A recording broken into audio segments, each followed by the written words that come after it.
आज एक बहुत ही इम्पोर्टेंट टॉपिक को कवर करूंगा मैं, जो कि आप नॉर्मल जितने भी इंडियंस हैं उनकी एक एवरेज सैलरी क्या होती है, 20 से 25 हज़ार।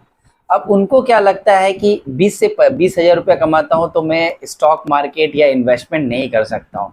ये उनके मन में, बहुत सारे लोगों के मन में एक क्वेरी होती है, क्योंकि जिनकी सैलरी 1-2 लाख रुपए है ऑब्वियसली वो फाइनेंशियल प्लानिंग कर लेते हैं। बट जिनकी सैलरी 20 हज़ार रुपये, क्योंकि जनरली आप एवरेज सैलरी अगर आप देखेंगे तो 20 हज़ार रुपये लोगों की एक एवरेज सैलरी है। तो जो 20 हज़ार जो कमाते हैं वो कैसे अपना फाइनेंशियल प्लानिंग कर सकते हैं, क्योंकि उनके भी सपने हैं, उनको भी अपना घर चाहिए, उनको भी अपने बच्चों को अच्छी एजुकेशन देनी है, उनके भी फैमिली सिक्योर करनी है। तो इस वीडियो में मैं बताऊंगा आपको कि अगर आपकी सैलरी 20 हज़ार रुपये है, एक एवरेज सैलरी में पकड़ो, तो आप कैसे फाइनेंशियल प्लानिंग कर सकते हैं। तो चलिए वीडियो को स्टार्ट करते हैं। अब 20 हज़ार सैलरी जिसकी है, उनको लगता क्या है, जनरली उनके मन में क्या रहता है कि 20 हज़ार बहुत कम सैलरी होती है, और ऑब्वियसली अभी जिस हिसाब से महंगाई है 20 हज़ार सैलरी कम है और लोगों को बचाना काफ़ी मुश्किल होता है 20 हज़ार में। फिर भी अगर आप एक फाइनेंशियल रूल एक फॉलो करते हैं 50, 30 और 20 का, 50% जो सैलरी है आपकी, अगर आप अर्न करते हैं 20 हज़ार रुपये, तो 50% आपकी जो होती है वो नीड्स होती है। अब नीड्स ऐसी चीज़ें हैं जिसको आप अवॉइड नहीं कर सकते हैं, राइट। नीड मतलब क्या हो गया कि जैसे आपके रेंटल, आप रेंट पे रहते हैं तो आप रेंट देते हैं, आपकी इलेक्ट्रिसिटी बिल हुई, स्कूल फीस हुई बच्चों की। तो ये 50% आप अगर आप निकाल दीजिए तो 50% कितना हो गया, 20 हज़ार का 10 हज़ार आप निकल गया। अब बचा 30%। 50, 30 और 20। 30% वांट्स होता है। वांट्स मतलब आप बच्चों के साथ आप डिनर करने जाते हैं, आप घूमने जाते हैं, फ्रेंड्स के साथ रेस्टोरेंट जाते हैं, तो आप 6 हज़ार वहाँ निकाल दी जो वांट्स होता है। तो कितना हो गया, 16 हज़ार। बचा कितना आपके पास, 4 हज़ार। अब 4 हज़ार को आप किस तरह से इन्वेस्टमेंट करेंगे। 20% you have to save every month on month. ये डिफिकल्ट होगा लेकिन आपको करना पड़ेगा, क्योंकि आपको अपना जो फाइनेंस है वो भी सिक्योर करना है, वो भी इम्पोर्टेंट है, क्योंकि आपकी भी एक ड्रीम है। और आपकी सैलरी 20 हज़ार ही नहीं रहेगी, 20 हज़ार से आपकी सैलरी ज़्यादा भी होगी। क्योंकि अभी के समय में आप समझिए कि अभी के समय में सबसे अच्छी बात है कि आप स्किल को डेवलप करके इंटरनेट के थ्रू बहुत पैसा कमा सकते हैं। आप कोई भी चीज़ में अगर अच्छे हैं, कोई भी चीज़ में आप अच्छे हो सकते हैं। आप एक अच्छे टीचर हो सकते हैं, एक अच्छा स्पोर्ट्स हो सकते हैं, एक अच्छे जिम ट्रेनर हो सकते हैं। तो आप किसी भी टॉपिक का वीडियो बनाकर, कोई भी टॉपिक हो, आप अच्छा कुक कर सकते हैं। तो किसी भी चीज़ में आप एवरेज से अगर अच्छे हैं तो आप वीडियो बनाकर या फिर आप इंटरनेट के थ्रू आप अपनी स्किल को डेवलप करके अपना स्कोप जो है, अपने जो अर्निंग का, उसको बढ़ा सकते हैं। तो ये जो समय, ये जो जनरेशन है, यहाँ पे स्कोप काफ़ी है पैसा का। आपकी स्किल को आपको डेवलप कीजिए, जो भी चीज़ में आप अच्छे हैं, और उससे आप पैसे को, आप अपनी अर्निंग को आप बढ़ा सकते हैं। ये हो गया। तो आप कहाँ थे हम लोग, 4 हज़ार रुपये। अब 4 हज़ार को आपको कैसे इन्वेस्टमेंट करना है। सबसे पहले आपको सिक्योर करना है लाइफ इंश्योरेंस से। लाइफ इंश्योरेंस मतलब टर्म प्लान, कोई भी इन्वेस्टमेंट नहीं, कोई यूलिप नहीं, कोई ट्रेडिशनल प्लान नहीं, प्योर एक टर्म प्लान आप लीजिए। अगर अज्यूम करता हूँ आपकी सैलरी, आपकी एज अगर 24 से 25 साल है, तो आपको 1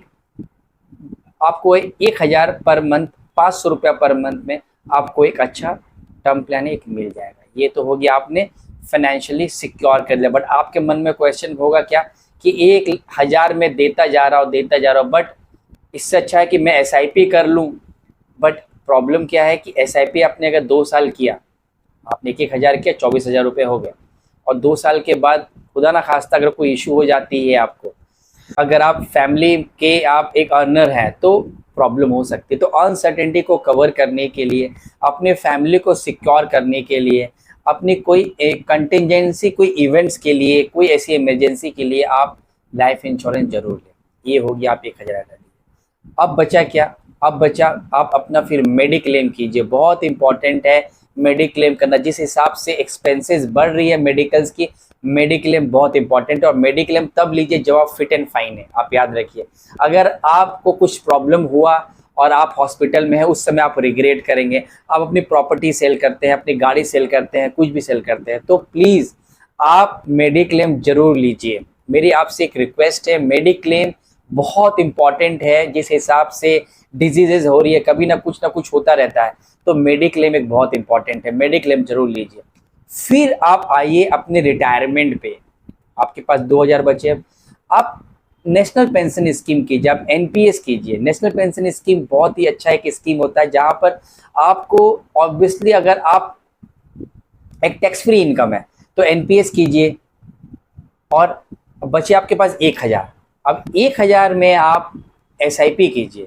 एसआईपी किस में कीजिए? आप इंडेक्स फंड कीजिए, क्योंकि इंडेक्स फंड जो होता है ना, उसमें जो कॉस्ट होती है, इंडेक्स फंड क्या होता है कि आप जो जनरली एक इंडेक्स होता है ना, इंडेक्स कोई बाय कर लेते हैं, वो पैसा आपके ईटीएफ में लगता है, या फिर निफ्टी 50 में लगता है, या फिर सेंसेस में लगता है, तो वहाँ पे लिक्विडिटी ज़्यादा होती है। और इंडेक्स में क्या होता है कि बेंचमार्क इंडेक्स को बीट करने का प्रेशर नहीं होता, जो इंडेक्स का रिटर्न हुआ आपका रिटर्न हुआ, तो जो एक्सपेंस रेशियो है ना वो भी कम होता है, कॉस्ट काफ़ी कम होती है, जो एक्स्ट्रा जो मनी है जो आप एक्टिव फंड में देते हैं वो आपके वॉलेट में जाता है। तो आप ये कीजिए। अब बात रहा कि इसके अलावा और क्या कीजिए। देखिए अभी आपकी जो वांट्स है, जो 6000 रुपये आप खर्च कर रहे हैं, उसको आप थोड़ा कम कर सकते हैं। आप अगर रेस्टोरेंट जाके खाना नहीं खाएंगे तो मैं ये नहीं बोल रहा कि आप जाइए, लेकिन थोड़ा आप अब वहाँ पर भी कॉस्ट कम कर सकते हैं। कहीं पर भी करके आप 1000 रुपया आप कंटिजेंसी फंड में इन्वेस्टमेंट कीजिए। कंटिजेंसी फंड 6 मंथ्स, अगर आपके घर के खर्च, अगर मैं मान लूँ 10,000 रुपये है पर मंथ, और आपकी जो नीड है वो तो नीड है ही, रेस्टोरेंट जाना आप बंद कर सकते हैं, बट जो नीड है वो नीड आपकी, जैसे इलेक्ट्रिसिटी बिल है, बच्चों की एजुकेशन है, आपके कुछ ईएमआई, तो वो जो नीड है वो नीड इंपॉर्टेंट है। तो नीड को कवर करने के लिए कितनी नीड? 10,000 थी आपकी पर मंथ का, आपके पास 6 महीने का एक कंटिजेंसी फंड होना चाहिए। ये हो गया। अब आपने सारे कुछ कवर कर लिए। अब क्या रहा कि आपको लगेगा कि आपके पास जो क्वेश्चन 1000 करके मेरे लाइफ में क्या होना है। देखिए आपने 1000 इन्वेस्टमेंट किया है और आप 1000 एनपीएस में भी कर रहे हैं, धीरे धीरे आपकी सैलरी बढ़ेगी, राइट? आपकी सैलरी बढ़ेगी, ऐसा तो नहीं है कि आपकी सैलरी सेम रहेगी।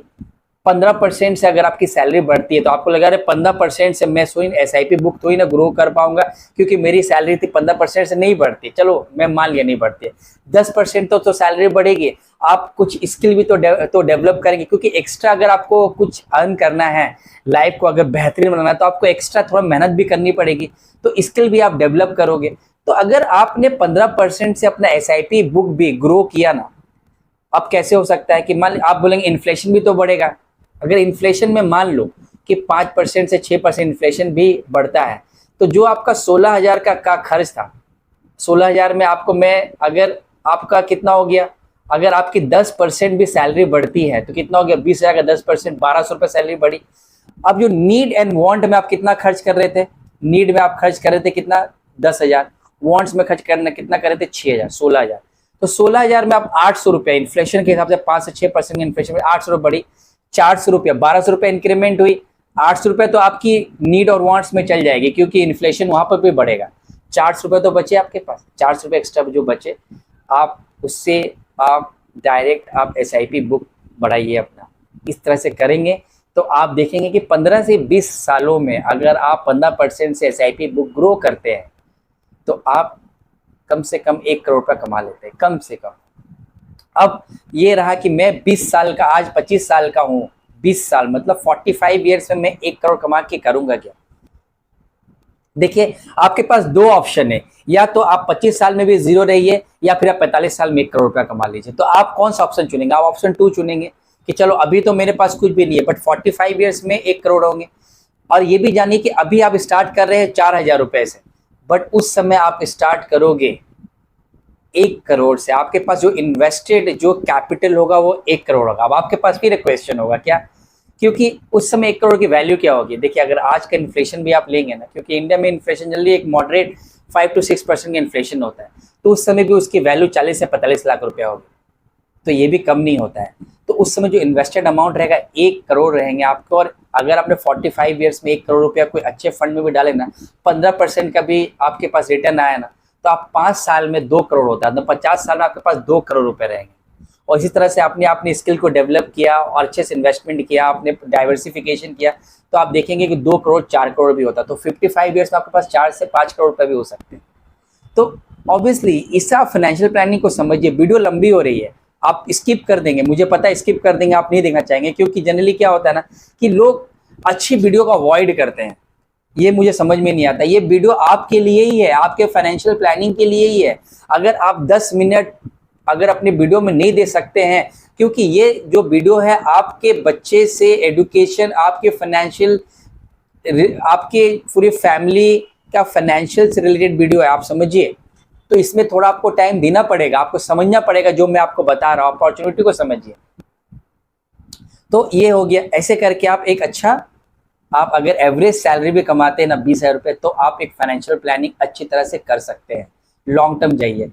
आशा करता हूँ वीडियो आपको अच्छी लगी होगी, और कोई भी क्वेश्चन है तो आप मुझे प्लीज़ कमेंट बॉक्स में लिखिए, और वीडियो को जरूर आप लाइक कीजिए, और सब्सक्राइब तो आप कर ही देंगे। मिलते हैं नेक्स्ट वीडियो में। Thank you.